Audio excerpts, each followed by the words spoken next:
السلام علیکم ورحمۃ اللہ وبرکاتہ۔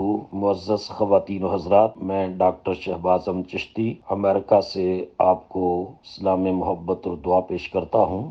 اللہ تعالیٰ آپ کو ہر قسم کی زمینی آسمانی آفات و بلیات سے محفوظ فرمائے۔ میں نے آج آپ کے ساتھ جو بات شیئر کرنی ہے وہ بابا جی عرفان الحق صاحب کے حوالے سے ہے۔ میں پاکستان میں ان کا انٹرویو کر کے آیا ہوں اور بہت سارے لوگوں نے ان باکس میں کامنٹس میں ان کے بارے میں پوچھا ہے، وہ کون ہے، کیا کرتے ہیں، کہاں رہتے ہیں، ان کا ایڈریس کیا ہے، ملنے کا طریقہ کیا ہے۔ تو آج میں آپ کے ساتھ بابا جی عرفان الحق صاحب کے حوالے سے چند باتیں شیئر کروں گا تاکہ ان کی حقیقت آپ تک پہنچ سکے اور آپ کے سامنے عیاں ہو سکے۔ میں نے بھی بابا جی صاحب کو ایک دو بار پی ٹی وی کے پروگرام تزکیہ میں سنا تو اتنی دلچسپی نہ ہوئی۔ پھر ان کا ایک کلپ میں نے سنا اور بعد ازاں قاسم علی شاہ صاحب نے جو ان کا انٹرویو کیا تو وہ اس سے مجھے پھر زیادہ دلچسپی پیدا ہوئی۔ پھر ان کے بارے میں نے جاننا شروع کیا کہ یہ کون ہیں، کہاں رہتے ہیں۔ تو ہمارے ایک دوست ہیں عالم علامہ داؤد انجم صاحب، ان کے توسل سے کہ چونکہ وہ 20 سال سے ان کے پاس جا رہے ہیں، تو پھر ایک ہمارے دوست ہیں ڈاکٹر علامہ حافظ نوید اقبال صاحب، تو ہم مل کر وہاں پہنچے۔ علامہ میر حیات حیدری صاحب ہمارے دوست ہیں وہ بھی، اور میں نے ان کا انٹرویو کیا، فرسٹ ٹائم ملاقات کی، اور مجھے اندازہ ہوا کہ یہ تو کوئی ڈفرینٹ قسم کی باتیں کر رہے ہیں۔ تو میرا تجسس بڑھا ان کی شخصیت اور کام کے حوالے سے۔ تو پھر میں نے ان کا پورا ڈیرا اور خانقاہ اس کو وزٹ کیا، ان کی کتابیں دیکھی، ان کا انٹرویو کیا۔ تو یقین جانیے کہ پھر مجھے بہت ساری چیزیں آشکارا ہوئیں میرے اوپر بھی کہ یہ کوئی ڈیوائن نالج ہے، یہ الہامی علم ہے، یہ وہ بات ہے کہ جو قرآن مجید کے اندر موسیٰ علیہ السلام اور حضرت خضر کے قصے میں آتی ہے کہ جس میں ایک علم خاص ہوتا ہے، علم ربانی ہوتا ہے، علم عطائی ہوتا ہے جو اللہ تعالیٰ اپنے خاص بندوں کو عطا فرماتا ہے۔ تو بابا جی عرفان الحق صاحب کے پاس وہ علم ہے جو عطا کا علم ہے، جو نظر کا علم ہے۔ علامہ اقبال رحمۃ اللہ علیہ فرماتے تھے کہ یہ 13 سال کے بیٹے اسماعیل، ان کے باپ جب ان کو فرماتے ہیں کہ بیٹا انی ارا فی المنام انی اصبح کا فانظر ماذا تری، بیٹا میں نے خواب دیکھا ہے کہ تجھے ذبح کر رہا ہوں، تو بتا تیری رائے کیا ہے۔ تو 13 سال کا بیٹا جس نے ابھی تک کسی استاد کے سامنے زانوِ تلمس طے نہیں کیا، کسی اسکول کالج سے ڈگری نہیں لی، وہ کہتا ہے، قرآن مجید گواہی دے رہا ہے، وہ کہتا ہے آگے سے، یا ابت افعل ما تؤمر ستجدنی ان شاء اللہ من الصابرین، ابا جی جو اللہ کا حکم ہے کر ڈالیے، انشاءاللہ آپ مجھے صبر کرنے والوں میں سے پائیں گے۔ تو اقبال کی روح اس منظر کو دیکھتی ہے اور وہ کہتی ہے کہ یہ فیضان نظر تھا یا کہ مکتب کی کرامت، سکھائے کس نے اسماعیل کو آداب فرزندی۔ تو اقبال کا کہنا یہ ہے کہ یہ کسی مکتب اور کسی درسگاہ اور کسی کتاب کا علم نہیں تھا، یہ عطا کا علم تھا، یہ نظر کا علم تھا، یہ فیضان نظر تھا جس کی وجہ سے اسماعیل کے اندر یہ آداب فرزندی آئے، اپنے والد گرامی کے سامنے یہ سر تسلیم خم کرنا کہ جو رب کا حکم ہے آپ اس پر عمل پیرا ہو جائیں، میں اس کے لیے ریڈی ہوں۔ تو یہ علم اللہ اپنے خاص بندوں کو عطا کرتا ہے۔ حضور کا ارشاد مبارک بھی ہے کہ مومن کی فراست سے ڈرو، جب بھی دیکھتا ہے اللہ کے عطا کردہ نور سے دیکھتا ہے۔ بابا جی عرفان الحق صاحب کو پھر میں نے مزید پڑھنا سمجھنا شروع کیا تو میں نے دیکھا کہ آپ سوشل میڈیا پر دیکھتے ہیں بابا جی اشفاق احمد صاحب علیہ رحمہ، ان کے اقوال، اور پھر ان کا زاویہ کے نام سے پی ٹی وی پر پروگرام آتا تھا، اور ان کی پھر وہ کتابیں بھی چھپی ہوئی ہیں، اور ان کی اہلیہ محترمہ جو بانو قدسیہ تھی مرحومہ مغفورہ، وہ بہت بڑی رائٹر تھیں۔ تو یہ دونوں اشفاق احمد اور بانو قدسیہ، یہ دونوں بابا جی عرفان الحق صاحب کے معتقد تھے۔ بلکہ یہ بات میں نے بابا جی صاحب سے پوچھی، بابا جی عرفان صاحب سے پوچھی، میں نے کہا وہ اشفاق صاحب والا قصہ کیا ہے؟ تو جس جگہ پر بیٹھ کر میں اینڈ پر بابا جی کا ڈیرا اور ایڈریس اور یہ چیزیں آپ کو بتاؤں گا کہ انہوں نے کہا اسی کمرے میں جہاں آپ میرے ساتھ بیٹھے ہیں وہ آئے میرے پاس اور انہوں نے کہا کہ میں نے ایک مسئلہ پوچھنا ہے۔ تو بابا جی کہتے ہیں کہ میں نے کہا اشفاق صاحب بولیے۔ تو انہوں نے کہا جی ماں جب بیٹے کو مارتی ہے بیٹا پھر بھی واپس پلٹ کے ماں کی گود کی طرف آتا ہے، ماں کے گلے سے لگتا ہے، ماں سے چمٹتا ہے۔ تو بابا جی اللہ کی گود کیا ہے؟ اللہ کی گود کون سی ہے؟ کیونکہ حدیث میں آ رہا ہے کہ وہ 70 ماؤں سے، اور ایک جگہ پر آتا ہے کہ 99 ماؤں سے بڑھ کر پیار کرتا ہے۔ تو اگر وہ 70 یا 99 ماؤں سے بڑھ کر پیار کرتا ہے تو پھر اس کی بھی کوئی گود ہوگی نا، تو اس کی گود کیا ہے؟ تو اشفاق صاحب نے جب یہ سوال کیا تو بابا جی کہتے ہیں میں نے کہا کہ آپ کی عمر کتنی ہے؟ تو اس وقت وہ 80 ایئرز اولڈ تھے۔ تو انہوں نے کہا جی 80 سال۔ تو میں نے کہا 80 سال میں آپ کو یہ بات سمجھ نہیں آئی؟ وہ کہتے ہیں نہیں سمجھ آئی، حالانکہ وہ روم میں اٹلی میں پروفیسر رہے ہیں اور ساری زندگی ان کی پڑھنے پڑھانے لکھنے لکھانے میں گزری۔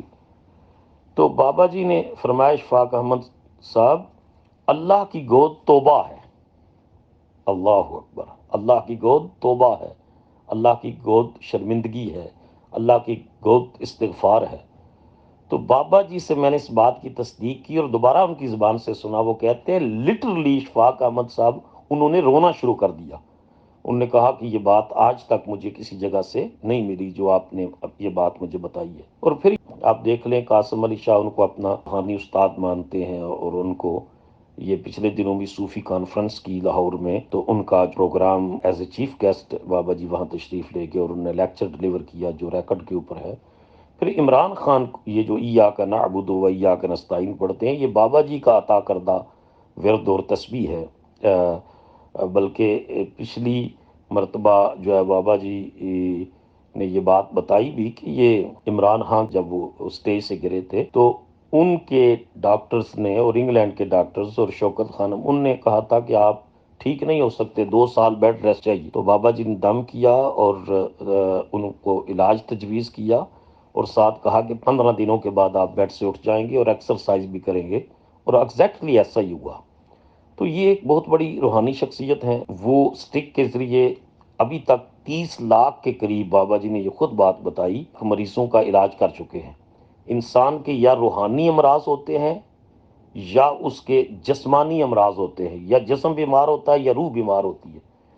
تو بابا جی روحانی معالج بھی ہیں اور جسمانی معالج بھی ہیں۔ بابا جی عرفان الحق صاحب وہ جسم کے جس حصے میں درد ہو سٹک دیتے ہیں۔ مجھے بھی یہ امریکہ کے لیے انہوں نے سٹک دی، اور میں نے الحمدللہ یہاں کچھ لوگوں کے اوپر سٹک پھیری اور ان کا درد وہ جاتا رہا۔ بلکہ میں نے لاسٹ ٹائم ان نے پوچھا کہ اس کا سٹک کے کچھ اثر ہوا ہے، تو میں نے کہا جی بابا جی کچھ اثر ہوا ہے، کچھ آپ کی توجہ کی ضرورت ہے۔ تو انہوں نے 2 باتیں بڑی خوبصورت انہوں نے کہا، ایک تو یہ ہے کہ اس میں آپ نے یہ نہیں کہنا کہ مت آرام آ جائے، شاید آرام آ جائے۔ پروبیبلٹی جو ہے نا، زن یا گمان، اس کو وہ نہیں رکھنا، بلکہ یقین رکھنا ہے کہ میں یہ پھیر رہا ہوں اور اللہ کے امر کن سے اس کا اثر ہوگا۔ دوسری بات یہ ہے کہ انہوں نے کہا کہ لالچ نہیں رکھنا آپ نے کسی قسم کا کہ میں یہ دم کروں گا اور اس کے نتیجے میں جو ہے وہ مجھے کچھ جو ہے وہ پیسے ملیں گے یا ایسی۔ یہ باتیں ایک صوفی کر سکتا ہے۔ اور میں نے پھر لاسٹ ٹائم ان کا ڈیرا آبزرو کیا، لوگوں کو بڑے آنریبل طریقے سے وہاں کھانا دیا جاتا ہے اور فری آف کاسٹ ہوتا ہے۔ لوگوں کو وہ طریقہ علاج تجویز کرتے ہیں، دیسی چیزوں سے، سنت چیزوں سے، دلیے سے، کھجور سے، انجیر سے، اس طریقے جو سنت میں چیزیں ان سے علاج تجویز کرتے ہیں۔ وہ سٹک پھیرتے ہیں، درد کی جگہوں پر آرام آ جاتا ہے، اور پھر یہ ہے کہ وہ پڑھنے کے لیے ذکر اور تسبیح دیتے ہیں۔ میرے سامنے ایک ایم ایس سی لڑکی تھی، اس نے کا کوئی پرابلم تھا، تو بابا جی نے اس کو وہ سٹک بھی پھیری اور کہا کہ ابھی تم نے آدھے گھنٹے کے بعد بتا کر جانا ہے۔ تو وہ میرے سامنے بچی آئی اور اس نے کہا کہ مجھے 50% مجھے آرام آ گیا۔ بابا جی پاکستان کے اندر ہوتے ہیں، صوبہ پنجاب ہے، اس کا ضلع جہلم ہے۔ جب آپ جہلم پہنچ جائیں تو جہلم چوک میں جہاں آرمی کا لیفٹ سائڈ پر جو ہے وہ کینٹ کا ایریا ہے، تو رائٹ سائڈ پر جو روڈ مڑتا ہے ٹالیاں والا کی طرف ایک روڈ مڑتا ہے، اور وہاں پر مسجد ابراہیم ہے۔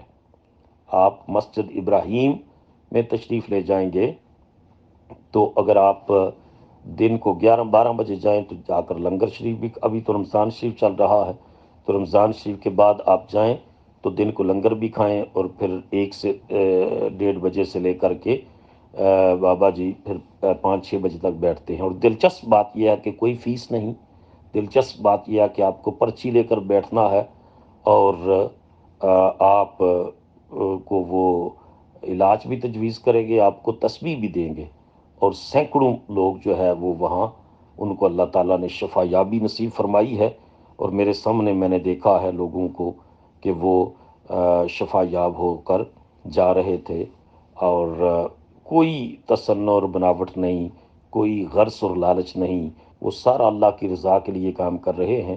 تو آپ کے بھی جو مسائل ہوں وہ یقیناً آپ وہاں جائیے۔ اب کچھ لوگوں نے پوچھا جی نمبر تو صاف ظاہر ہے، اتنے لوگوں کا وہ نمبر تو اٹینڈ نہیں کر سکتے کہ آپ کو وہ فون کے اوپر یہ چیزیں دیں، لیکن انہوں نے بہت سارے لوگوں کو اذن، جس طرح مجھے بھی الحمدللہ دیا، اسٹک دی، اور ان کی کتاب ضرور پڑھیے، اسلام اور صحت، بہت سی کتابیں انہوں نے لکھی ہے، اس کے اندر وظائف بھی ہیں اور اس کے اندر علاج کا طریقہ بھی ہے۔ اگر آپ نے کوئی اور بات پوچھنی ہو تو کامنٹس میں آپ ان کی شخصیت کے بارے میں پوچھ سکتے ہیں۔ میں یہ ضرور کہوں گا کہ جو لوگ مختلف مسائل کا شکار ہیں وہ بابا جی کے پاس جائیں، اور جا کر اپنا علاج بھی کروائیں اور اپنا مسئلہ بھی بتائیں، اور تسبیح آپ اگر مجھے بھی پوچھیں گے تو میں بھی آپ کو کامنٹ میں وہ تسبیح تجویز کر دوں گا، کیونکہ مجھے بھی ان نے اذن دیا ہے۔ تسبیح کا معاملہ یہی ہے کہ جس طرح آپ کوڈ لگاتے ہیں تالا کھل جاتا ہے، وگرنہ آپ 50 چابیاں بھی لگاتے رہیں اسی سائز کی تو تالا نہیں کھلے گا، تالا اس اسپیسیفک کی سے ہی کھلے گا، آپ اسی اسپیسیفک کوڈ سے۔ یہ ہوتا ہے انسان کی مرض کے مطابق اور انسان کی شخصیت اور نام کے مطابق۔ اب کچھ کہتے ہیں جی نام کیوں پوچھتے ہیں، نام کا بڑا گہرا تعلق ہے تسبیح دینے کے ساتھ، تو اس وجہ سے کر کے بہتر ہے آپ ان سے ملاقات کریں، زیارت کریں، تسبیح لیں، اور اگر وہاں جانا ممکن نہ ہو تو آپ کامنٹ میں اپنا مسئلہ شیئر کر سکتے ہیں اور نام بتا سکتے ہیں، اور پھر اس کے مطابق آپ کو تسبیح دی جا سکتی ہے۔ میں دعا کرتا ہوں اللہ تعالیٰ آپ کو بہت سی آسانیاں اور برکتیں عطا فرمائے، اس پیغام کو آگے لوگوں تک پہنچائیں تاکہ لوگوں کا بھلا ہو اور فی سبیل اللہ کے لوگوں کی خیر ہو۔ السلام علیکم ورحمۃ اللہ۔